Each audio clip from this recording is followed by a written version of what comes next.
কোরআন মাজিদে আল্লাহ তাআলা উটের নাম একাধিক জায়গাতে বলেছেন, উটের গুণ গেয়েছেন আল্লাহ তাআলা। আর হাদিসের ভিতরে আমার কত গুণ এসেছে যে রাসূল একদিন বলছেন যে উটের যদি কেউ কাঁচা দুধ গ্লাসে করে এক গ্লাস খায়, আর উটের পিশাব যদি গ্লাসে করে এক গ্লাস করে প্রতিদিন একটা মানুষ পান করতে পারে, তাহলে ওই মানুষটাকে কাউলার রোগ থাকবে না, জন্ডিসের রোগ তার দূর হয়ে যাবে। আপনি সকালবেলা জিজ্ঞেস করবেন আব্দুল মালিককে, আর সকালবেলা জিজ্ঞেস করবেন মুলবি আব্দুল মাজিদকে, কথাটা কি ঠকবাজি কথা না ঠিক কথা? একটা দুটা লোক নয়, এক জামাত লোককে রাসূলুল্লাহ বললেন যাও উটের দুধ খাও, উট এমন ফজিলতের জানোয়ার, উটের পিশাব পান করো, এমন একটা ফজিলতের জানোয়ার, ওগুলো পান করতে গেলে তোমার জন্ডিস থাকবে না। আরো আরো অনেক আলোচনা আছে। তো যাই হোক, ওর গুণটা কি যদি আমার ভেতরে আসে, কি যে সে কাঁদতে জানে, আর যদি কাঁদতে না জানে তাহলে তো গেল।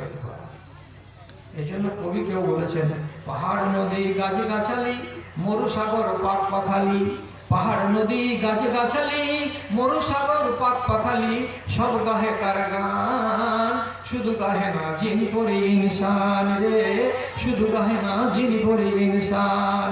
ফুলের মধু এত যে মিষ্টি, কে করেছে এদের সৃষ্টি, বলো তো কাহার দান, শুধু গাহে না জিন করে ইনসান রে, শুধু গাহে না জিন করে ইনসান। আমাদের নসিবে আল্লাহ তাআলা দুটোর ভিতরে একটা লিখে রেখেছেন, আর আমরাই ঘুমিয়ে। আর যাদের নসিবে আল্লাহ তাআলা জান্নাতও লিখেননি জাহান্নামও লিখেননি, তারা জাগ্রত, তারা জেগে, তারা তাসবিহ বয়ান করে। এ কথাটা কাকে বুঝাবো, আর কে আমার কথাটা মানবে? আমি মিশাল দিয়ে বলছি একটা কথা, এটাও সহিহ হাদিসের ভিতরে রাসূলুল্লাহ বলছেন, লাউ রাআইতুম মিসলা মা রাআইতু হাযিহিল লাইলাতা, আমি আজকে রাত্রিতে আসমানের সফরে গিয়ে যা দেখেছি আমার দুই নজর দিয়ে, তোমরা যদি তা দেখতে পেতে তাহলে কি হতো, লা যাহিকতুম কালিলাম ওয়া লা বাকাইতুম কাসীরা, তাহলে তোমরা কাঁদতে বেশি এবং হাসতে কম। তারপরে নবীজি বলছেন, ওয়ালা খারাজতুম ইলা সাদাই, তোমরা মাঠে চলে যেতে, বাড়িতে থাকতে না। কেন? বাড়ি থেকে বেরিয়ে গিয়ে কি করতাম, তাজারুনা ইলাল্লাহি, আর তোমরা মাঠে চলে গিয়ে শুকনো জমিনে পড়ে যেতে, আর পড়ে যাওয়ার পরে তোমরা গড়াগড়ি করতে। যেমন গাধাকে ছেড়ে দিতে গেলে, ঘোড়াকে ছেড়ে দিতে গেলে ঘোড়া জমিনে পড়ে গড়াগড়ি যায়, তো ঘোড়া যেমন জমিনে পড়ে গড়াগড়ি খায়, তোমরাও সেই রকম গড়াগড়ি খেতে। আর কি করতে, ওমা তারাজ্জালতুম বিন্নিসায়ে আলা ফুরুশিকুম, তোমরা সুন্দরী বিবিকে নিয়ে তোমাদের ছপ্পের খাটে আয়েশ আরাম করতে না, গদি বিছানো খাটে তোমরা আয়েশ আরাম করতে না, তোমরা বাড়ি ছেড়ে বাড়ি থেকে বেরিয়ে চলে যেতে। কেন যেতে? আমি আমার দুই চোখ দিয়ে যা দেখেছি, তোমরা যদি তোমাদের দুই চোখ দিয়ে তা দেখে নিতে। কি দেখেছেন নবীজি? কি দেখলেন আপনি আসমানে? যে আপনি এমন কথা আমাদেরকে শোনাচ্ছেন যে আমরা যদি দেখে নিতাম, তাহলে আপনি তো সহ্য করে নিয়েছেন, কিন্তু আমরা সহ্য করতে পারতাম না। আমরা হাসতাম কম, কাঁদতাম বেশি, আর আমরা ময়দানে গিয়ে গড়াগড়ি যেতাম। কি দেখেছেন আপনি? আল্লাহ রাসূলুল্লাহ বলছেন, মা ফিহা মাওজিউ কাদামিন ইল্লা বিহা জাবাহাতুন সাজিদাতুন লিল্লাহি। আমি যখন আসমানের সফরে গেলাম, প্রথম আকাশে যখন আমি গিয়ে হাজির হলাম, তখন আমি জিবরিলকে বললাম, জিবরিল একটু দাঁড়াও, এখানে দাঁড়াও, একটু দেখি তামাশাটা, কিংবা আসমানের জমিনে একবার পাটা রেখে দেখি আসমানের জমিনগুলো কেমন আছে।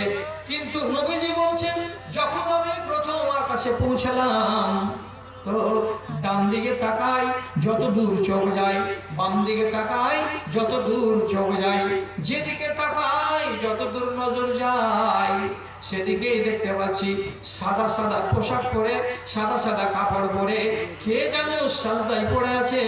আর এত ঘন হয়ে সাজদাতে পড়ে আছে যে তাদের মাঝখানে একটু জায়গা নাই যে আমি আমার পা খানাকে রাখি, পা রাখার মতো জায়গা নাই। সমস্ত জায়গাকে তারা ফুলাপ করে রেখেছে। যেদিকে তাকাচ্ছি হাজার হাজার লক্ষ লক্ষ কোটি কোটি কোটি কোটি কে যেন সাজদায় পড়ে আছে, কে যেন সাজদায় পড়ে আছে। আমি জিবরিলকে বললাম, মান হাউলা ইয়া জিবরিল, হে জিবরিল এরা কারা, এরা কারা, এমন সাজদায় কেন পড়ে আছে? আমাকে জিবরিল উত্তর দিয়ে বলছেন, হাউলায়ে মালাইকাতুল্লাহ, এগুলো হলো আল্লাহর ফেরেশতা।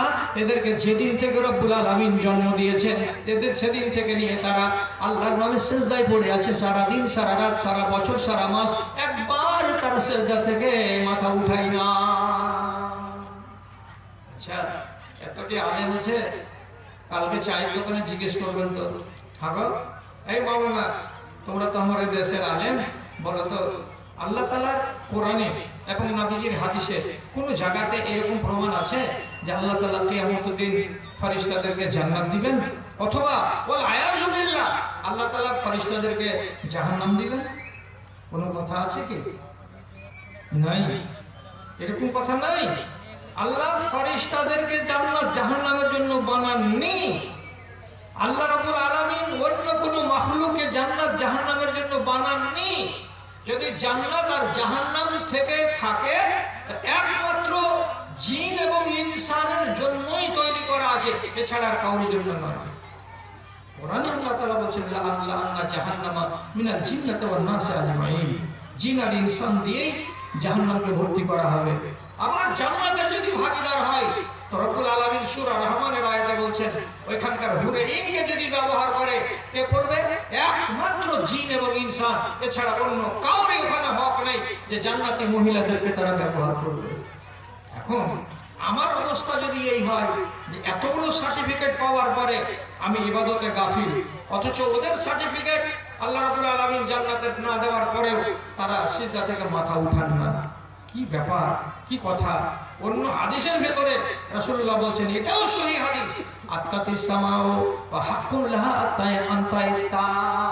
নবীজি বলছেন, আসমানে যখন গেলাম আমি, তখন আসমানে যখন নেমেছি তো আসমানটা মচমচ মচমচ মচমচ করে আওয়াজ হচ্ছে। গাড়িতে যদি বেশি বোঝ দেওয়া যায়, যদি 8 কুইন্টাল 10 কুইন্টাল গরুর গাড়িতে বোঝা চাপিয়ে দেওয়া যায়, তাহলে গাড়ি কি করে? কচকচ কচকচ করে মচমচ মচমচ করে আওয়াজ করে। এটা তো খুব জানা কথা।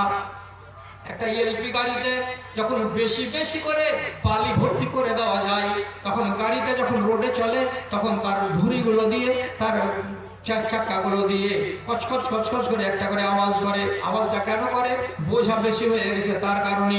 নবীজি বলছেন, আমি আকাশের সফরে গেলাম, ওখানে গিয়ে দেখতে পেলাম আসমান মচমচ মচমচ করে আওয়াজ হচ্ছে।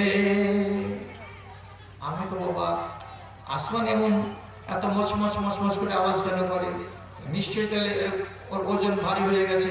কি দিয়ে ওজন ভারী হলো? আবার হাদিসটাকে নবীজি বলছেন, মা ফিহা মাউযু কাদামিন, সেখানে একটা পা রাখার মতো জায়গা নাই। ডানে তাকাই, বামে তাকাই, এদিকে তাকাই, ওদিকে তাকাই, যেদিকে তাকাচ্ছি 1 ইঞ্চি জায়গা ফাঁকা নাই, শুধু ফেরেশতা আর ফেরেশতা, ফেরেশতা আর ফেরেশতা। যদি কোটি কোটি কোটি কোটি মিলিয়ন মিলিয়ন ফেরেশতাকে রব্বুল আলামিন আসমানের উপরে লাগিয়ে থাকেন ইবাদত করার জন্য, তারা যদি দিন রাত কাঁদে তো তাদের বোঝাতে, তাদের লোডটাকে নেওয়ার পরে আসমান আপনিই কচকচ করে আওয়াজ হচ্ছে, মচমচ করে আওয়াজ হচ্ছে। ভাবেন, নিজের ঈমানটাকে একবার করে মূল্যায়ন করেন, আর হায়াকে নিজের কাছে রাখার সাথে সাথে খাশিয়াতে ইলাহি একবার করে পরিচয় দেন। খাশিয়াতে ইলাহি শুধু মনের ভেতরে লুকিয়ে থাকার নাম নয়, একবার করে মুখ থেকে বেরিয়ে আসবে চোখের কোনা দিয়ে। আর এটা বেশি বেশি করে বের হয় কখন? তো ঢের রাত যখন হয় তখন। জি হ্যাঁ, কোরআন মাজিদে রব্বুল আলামিন বলেছেন, তাতাজাফা জুনুবুহুম আনিল মাসাজি'i ইয়াদউনা রাব্বাহুম খাউফান ওয়া তামাআ। কিছু মানুষের মিষ্টি বিছান ত্যাগ হয়ে যায়, আরামের ল্যাপ ছুঁড়ে ফেলে দেয়, ছুঁড়ে ফেলে দিয়ে বিছানার পাশে নফল নামাজের জন্য দাঁড়ায়। কখন? তো ঢের রাতে। কেন দাঁড়িয়েছে?